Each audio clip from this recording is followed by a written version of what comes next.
ಕೆಳದಿಯರು ಕಾಣಿಸಿದರು ಅರಸನ ಲಲನೆಯನು. ಪರ್ಯಂಕ ಪೀಠದ ಕೆಳಕ್ಕೆ ಕರೆದಳು ಕಮಲವದನೆಯನು ಉಚಿತ ವಚನದಲ್ಲಿ.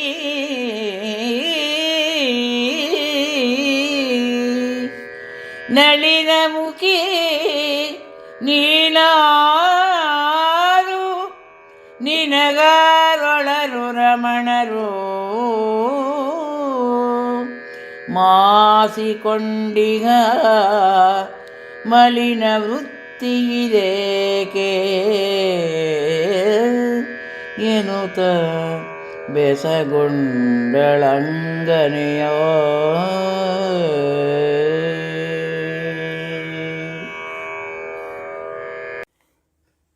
ಸುದೇಶ್ನೆ ಕಳಿಸಿದಂಥ ಕೆಳದಿಯರು ಈಗ ಬರ್ತಾ ಇರುವಂಥ ದ್ರೌಪದಿಯನ್ನು ಕರ್ಕೊಂಬರ್ತಾ ಇದ್ದಾರೆ.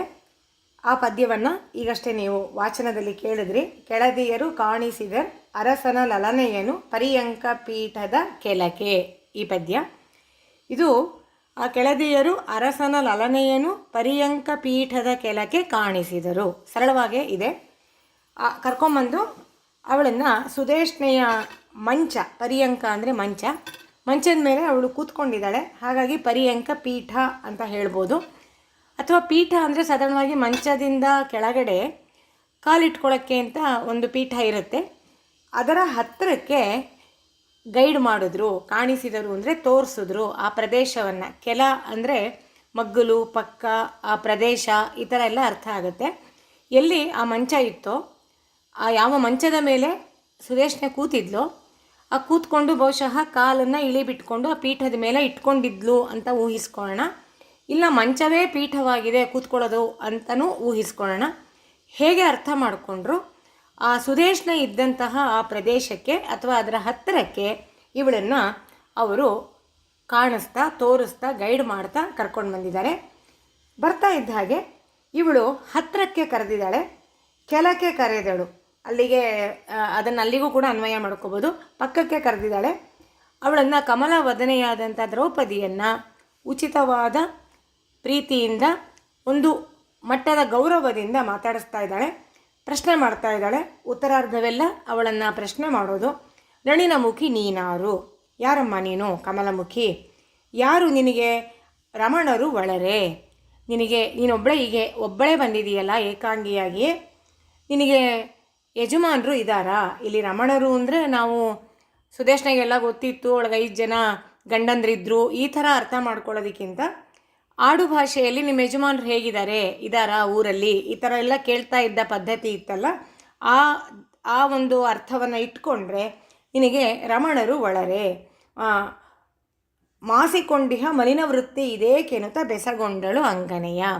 ನಾನು ಹೇಳಿದ್ನಲ್ಲ, ವ್ಯಾಸರು ಅವಳು ಮಲಿನವಾದಂಥ ವಸ್ತ್ರವನ್ನು ಉಟ್ಕೊಂಡು ಬರ್ತಾ ಇದ್ಲು ರಾಜಬೀದಿಯಲ್ಲಿ ಅಂತ ವರ್ಣನೆ ಮಾಡ್ತಾರೆ ಅಂತ. ಈಗ ಸುದೇಶ್ನೆಯ ಬಾಯಲ್ಲಿ ಕುಮಾರವ್ಯಾಸ ಹೇಳಿಸ್ತಾ ಇದ್ದಾನೆ, ಯಾಕೆ ಈ ಥರ ಮಲಿನ ವೃತ್ತಿ ಮಾಸಿಕೊಂಡಿದೆ, ಮುಖ ಎಲ್ಲ ಬಾಡೋಗಿದೆ, ನಿನ್ನ ಬಟ್ಟೆ ಬರೆ ಎಲ್ಲ ಕೂಡ ಸ್ವಲ್ಪ ಮಲಿನವಾಗಿದೆ, ಈ ಥರ ಯಾಕೆ ವ್ಯವಹಾರ ಅಂತ ಹೇಳಿ ಅವಳು ದ್ರೌಪದಿಯನ್ನು ಪ್ರಶ್ನೆ ಮಾಡ್ತಾ ಇದ್ದಾಳೆ. ಬಂದಂತಹ ತನ್ನ ಬಳಿಗೆ ಬಂದಂತಹ ದ್ರೌಪದಿಯನ್ನು, ಸುದೇಶ್ನೆಗೆ ಅವಳು ಹೊಸಬಳು, ಏನೂ ಗೊತ್ತಿಲ್ಲ ಅವಳ ಹಿಂದೆ ಮುಂದೆ ಎಲ್ಲ. ಅವಳು ಪ್ರಶ್ನೆ ಮಾಡಿ ತಿಳ್ಕೊಳ್ತಾ ಇದ್ದಾಳೆ. ಅದಕ್ಕೆ ದ್ರೌಪದಿ ಏನು ಉತ್ತರ ಹೇಳ್ತಾಳೆ ಅದನ್ನು ನಾವು ಮುಂದಿನ ಪದ್ಯದಲ್ಲಿ ಕೇಳೋಣ. ಅತುಳ ಬಲ ಗಂಧರ್ವರೈವರು ಪತಿಗಳನಗುಂಟು ಎನ್ನ ಚಿತ್ತಕ್ಕೆ ಖತಿಯ ಮಾಡಿದರು, 1 ವರುಷವು ಬಿಡುವೆನವರುಗಳ ಸತತವಾ ಕುಂತಿ ಕುಮಾರರ ಸತಿಯರೋಲೈಸಿದ್ದೆ. ಬಳಿಕ ಅವರು ಅತಿ ಗಗನವನ ನಿಷ್ಠರಾದರು, ತನಗೆ ಬರವಾಯಿತು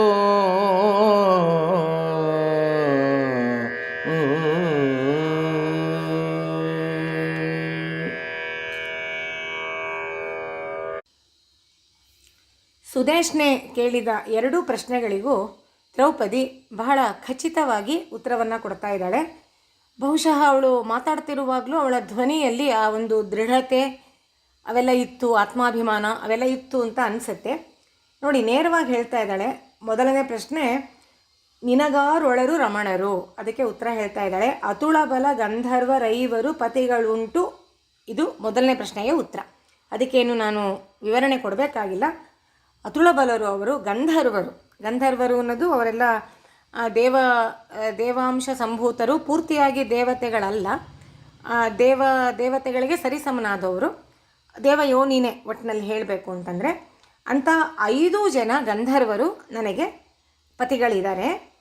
ನಿನ್ನ ಎರಡನೇ ಪ್ರಶ್ನೆ ಕೇಳಿರ್ತಾಳಲ್ಲ, ಮಾಸಿಕೊಂಡಿಹ ಮಲಿನ ವೃತ್ತಿ ಇದೇಕೆ, ಯಾಕಮ್ಮ ಈ ಥರ ಮಾಸಿರೋ ಅಂಥ ಬಟ್ಟೆ ಬರೆ ಎಲ್ಲ ಹಾಕ್ಕೊಂಡು ಬಂದಿದೆಯಾ, ಮುಖದಲ್ಲೂ ಸ್ವಲ್ಪ ದುಗುಡ ಕಾಣ್ತಾ ಇದೆ, ಏನು ಅಂತ ಅವಳು ವಿಚಾರಣೆ ಮಾಡಿದ್ದಕ್ಕೆ ಅವಳು ಹೇಳ್ತಾ ಇದ್ದಾಳೆ. ನೋಡಿ, ಇದ್ದಾರೆ, ನಾನು ಈ ಥರ ಅನಿವಾರ್ಯವಾಗಿ ಈಗ ಎಲ್ಲೆಲ್ಲೋ ಬರಬೇಕಾಗಿದೆ.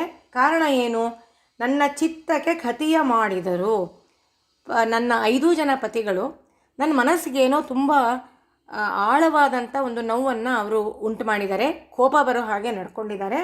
ಅದರಿಂದ 1 ವರುಷವು ಬಿಡುವು ನನಗೆ ಅವರುಗಳ, ನನಗೆ 1 ವರ್ಷ ನಾನು ಅವರಿಂದ ಸಪ್ರೇಟ್ ಆಗಿರಬೇಕು, ಬೇರೆಯಾಗಿರಬೇಕು ಅಂತ ಹೇಳಿ ನನಗೆ ನಾನು ಈ ನಿರ್ಧಾರವನ್ನು ತಗೊಂಡಿದ್ದೀನಿ.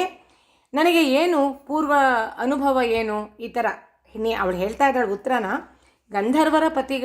ಗಂಧರ್ವರ ಮಡದಿಯಾಗಿದ್ದೋಳು ಅಂತ ಹೇಳ್ಕೊಳ್ತಾ ಇದ್ದಾಳೆ. ಗಂಧರ್ವರಿಗೆ ಅವರು ಕೂಡ ಕಾಮರೂಪಿಗಳು, ಕಾಮಚಾರಿಗಳು, ಇದೆಲ್ಲ ಗೊತ್ತಿರೋದೆ. ಎಲ್ಲ ಅವರು ತುಂಬ ಭೋಗವೃತ್ತಿಯನ್ನೇ ಪ್ರಧಾನವಾಗಿ ಇಟ್ಕೊಂಡಿರೋರು. ಅಲ್ಲದೇ ಅವರಿಗೆ ಕಲ್ಪವೃಕ್ಷ, ಕಾಮಧೇನು, ಈ ಥರ ಎಲ್ಲ ಸಲುಗೆಗಳುಂಟು. ಅವರ ಒಂದು ನಿಯಂತ್ರಣದಲ್ಲೇ ಇರುತ್ತೆ. ಕುಬೇರ ಕೂಡ ಒಬ್ಬ ಗಂಧರ್ವ ಅಂತಲೇ ಹೇಳೋದಲ್ವ. ಆ ಕುಬೇರ ಧನದ, ಅವನೇ ಇಡೀ ಒಂದು ದೇವತೆಗಳ ಬೊಕ್ಕಸಕ್ಕೆ ಅವನೇ ಒಡೆಯ. ಹೀಗೆ ತುಂಬ ಅತುಲೈಶ್ವರ್ಯದಿಂದ ಅತಿಯಾದಂಥ ಭೋಗವೃತ್ತಿಯಲ್ಲಿ ಇದ್ದಂಥ ನಾನು ಹಿಂದೆ ಏನೋ ಕಾರಣಕ್ಕಾಗಿ ಇಲ್ಲಿ ಬಂದಿದ್ದೀನಿ ಕೆಲಸವನ್ನು ಕೇಳಿಕೊಂಡು. ನನಗೆ ಹಿಂದಿನ ಅನುಭವ ಏನು, ಯಾರನ್ನಾದರೂ ಸೇವೆ ಮಾಡಿ ಗೊತ್ತಾ, ಯಾರ ಹತ್ರಾರು ತಗ್ಗಿ ಬಗ್ಗಿ ನಡೆದು ಯಜಮಾನರ ಮರ್ಜಿಯನ್ನು ಅನುಸರಿಸೋದು ನನಗೆ ಗೊತ್ತಿದೆಯಾ ಅನ್ನೋ ಪ್ರಶ್ನೆ ಅವಳು ಕೇಳೋದಕ್ಕೆ ಮುಂಚೆನೇ ಇವಳಾಗೆ ಊಹಿಸ್ಕೊಂಡು ಹೇಳ್ತಾ ಇದ್ದಾಳೆ. ನನಗಿರೋವಂಥ ಪೂರ್ವಾನುಭವ, ವೃತ್ತಿಯ ಅನುಭವ ಏನು, ಕುಂತಿ ಕುಮಾರರ ಸತಿ ಅಂದರೆ ದ್ರೌಪದಿನೇ, ಅವಳನ್ನು ಸತತ ನಾನು ಓಲೈಸಿದ್ದೆ.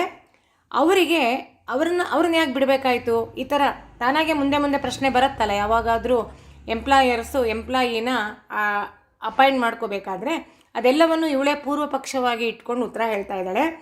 ಇದು ಲೋಕದಲ್ಲಿ ಗೊತ್ತಿರೋದೆ, ಪಾಂಡವರಿಗೆ ವನವಾಸ ಆಗಿದ್ದು, ಜೂಜಲ್ ಸೋತಿದ್ದು, ಇದೆಲ್ಲ ಅವರಿಗೆ ಈ ವನವಾಸದಿಂದ ಅವರು ಗಹನ ವನನಿಷ್ಠರಾದರು. ಅವರೆಲ್ಲ ವನಕ್ಕೆ ಹೊಟ್ಟೋದ್ರು, ಅಲ್ಲೇ ಇರಬೇಕಾಗಿ ಬಂತು. ನಿಷ್ಠ ಅಂದರೆ ಅಲ್ಲೇ ಇರಬೇಕಾಗಿ ಬಂತು. ಹಾಗಾಗಿ ನನಗೆ ಇಲ್ಲಿಗೆ ಬರಬೇಕಾಗಿ ಬಂತು, ತನಗೆ ಬರವಾಯಿತು. ಕಾರಣವನ್ನು ಹೇಳಿ, ತನ್ನ ಅನುಭವವನ್ನು ಹೇಳಿ, ತನ್ನ ಹಿನ್ನೆಲೆಯನ್ನು ಹೇಳಿ, ಅಂತಹ ಸುಖಪ್ರದವಾದಂತಹ ತುಂಬ ಸುಖವಾಗಿಯೇ ಬದುಕಬೇಕಾದ ಎಲ್ಲ ಅನುಕೂಲಗಳು ಇದ್ದಂಥ ವಾತಾವರಣದಿಂದ ತಾನು ಯಾಕೆ ಬರಬೇಕಾಯಿತು ಅನ್ನೋದಕ್ಕೂ ಕಾರಣವನ್ನು ಹೇಳಿ ದ್ರೌಪದಿ ಸುದೇಶ್ನಿಗೆ ತನ್ನ ಒಂದು ಪರಿಚಯವನ್ನು ಮಾಡಿಕೊಟ್ಟಿದ್ದಾಳೆ. ಬಹಳ ಸುಂದರವಾದಂತಹ ಪರಿಚಯ. ಇನ್ನೊಂದು ಪ್ರಶ್ನೆ ಯಾರೂ ಕೇಳಬಾರ್ದು, ತಕ್ಷಣವೇ ಅವಳಿಗೆ ಅಪಾಯಿಂಟ್ಮೆಂಟ್ ಲೆಟ್ರ್ ಕೊಡಬೇಕು. ಆ ರೀತಿಯಾದಂಥ ಪರಿಚಯವನ್ನು ತುಂಬ ಧೈರ್ಯದಿಂದ ದೃಢವಾಗಿ ದಿಟ್ಟೆಯಾಗಿ ಹೇಳಿರೋ ಈ ಪದ್ಯದ ರೀತಿ ಬಹಳ ಸೊಗಸಾಗಿದೆ. ಮುಂದೆ ಏನೆಲ್ಲ ಪ್ರಶ್ನೆಗಳನ್ನು ಸುದೇಶ್ನೆ ಮಾಡ್ತಾಳೆ, ದ್ರೌಪದಿ ಉತ್ತರ ಹೇಳ್ತಾಳೆ ಅನ್ನೋದನ್ನು ಮುಂದಿನ ಪದ್ಯದಲ್ಲಿ ಕೇಳೋಣ.